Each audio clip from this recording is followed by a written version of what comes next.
بسم اللہ والصلاة علی رسول اللہ۔ السلام علیکم معزز ناظرین، آج ہم بات کریں گے اس حسین و جمیل نوجوان کے بارے میں کہ جو ترائت شریف کا عالم بھی تھا اور بہت ہی با اخلاق انسان تھا، اور لوگ اس کا انتہائی ادب و احترام کیا کرتے تھے۔ لیکن اس حسین و جمیل نوجوان کے پاس بے شمار دولت آنے کی وجہ سے اس کی حالت ایک دم کیوں بدل گئی اور وہ منافق کیوں ٹھہرایا گیا؟ دوستو، قارون حضرت موسیٰ علیہ السلام کے چچا یسحر کا بیٹا تھا۔ بہت ہی شکیل اور خوبصورت آدمی تھا، اس لیے لوگ اس کے حسن و جمال سے متاثر ہو کر اس کو منور کہا کرتے تھے۔ اس کے ساتھ ساتھ اس میں یہ کمال بھی تھا کہ بنی اسرائیل میں تورات کا بہت بڑا عالم اور بہت ہی ملنسار اور با اخلاق انسان تھا، اور لوگ اس کا بہت ہی ادب و احترام کیا کرتے تھے۔ لیکن بے شمار دولت اس کے ہاتھ آتے ہی اس کے حالات میں ایک دم تغیر پیدا ہو گیا، اور سامری کی طرح منافق ہو کر حضرت موسیٰ علیہ السلام کا بہت بڑا دشمن ہو گیا، اور اعلیٰ درجے کا متکبر اور مغرور ہو گیا۔ جب زکوٰۃ کا حکم نازل ہوا تو اس نے حضرت موسیٰ علیہ السلام کے روبرو یہ عہد کیا کہ وہ اپنے تمام مالوں میں سے 1000واں حصہ زکوٰۃ نکالے گا، مگر جب اس نے مالوں کا حساب لگایا تو ایک بہت بڑی رقم زکوٰۃ کی نکلی، تو یہ دیکھ کر اس پر ایک دم حرص اور بخل کا بھوت سوار ہو گیا، اور وہ نہ صرف زکوٰۃ کا منکر ہو گیا بلکہ عام طور پر بنی اسرائیل کو بہکانے لگا کہ حضرت موسیٰ اس بہانے تمہارے مالوں کو لے لینا چاہتے ہیں۔ یہاں تک کہ حضرت موسیٰ علیہ السلام پر لوگوں کو برگزشتہ کرنے کے لیے اس خبیث نے یہ گندی اور گھناؤنی چال چلی کہ ایک عورت کو بہت زیادہ مال اور دولت دے کر آمادہ کیا کہ وہ آپ علیہ السلام پر بدکاری کا الزام لگائے۔ چنانچہ عین اس وقت جب کہ حضرت موسیٰ علیہ السلام وعظ فرما رہے تھے، قارون نے آپ کو ٹوکا کہ فلانی عورت سے آپ نے بدکاری کی ہے۔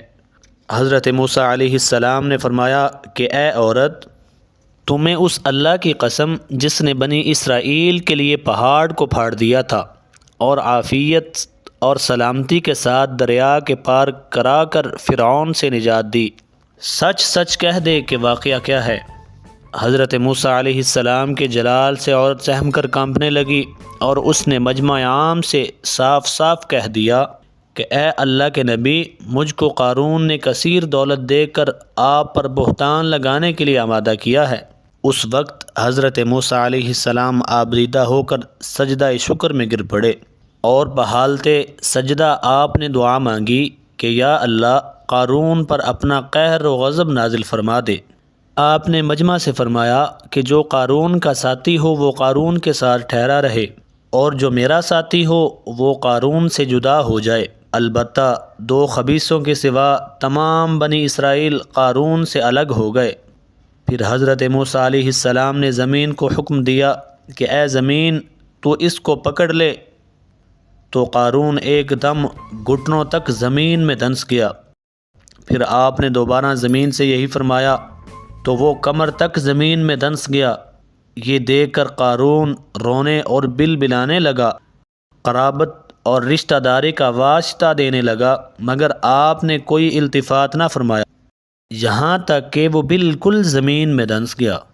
2 منحوس آدمی جو قارون کے ساتھ ہوئے تھے لوگوں سے کہنے لگے، حضرت موسیٰ نے قارون کو اس لیے دھنسا دیا ہے کہ قارون کے مکان اور اس کے خزانوں پر خود قبضہ کر لیں۔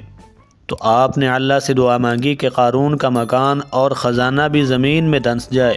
تو قارون کا مکان جو سونے کا بنا ہوا تھا، اس کا سارا خزانہ سبھی کا سبھی زمین میں دھنس گئے۔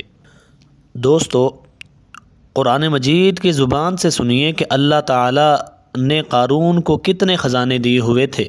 اللہ کا ارشاد ہے، ان قارون کان من قوم موسیٰ فبغى علیہم وآتیناہ من الکنوز ما ان مفاتحہ لتنوء بالعصبة اولی القوة۔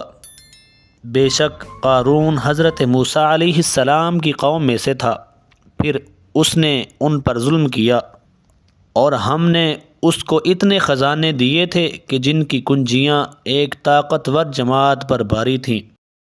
دوستو، یہ عبرتناک واقعہ ہمیں یہ درس ہدایت دیتا ہے کہ اگر اللہ تعالیٰ مال و دولت عطا فرمائے تو اس فرض کو لازم جانے کہ اپنے اموال کی زکوٰۃ ادا کرتا رہے، اور ہرگز اپنے مال و دولت پر غرور اور گھمنڈ کر کے نہ اترائے، کیونکہ اللہ تعالیٰ ہی دولت دیتا ہے اور جب چاہتا ہے پل بھر میں دولت چھین بھی لیتا ہے۔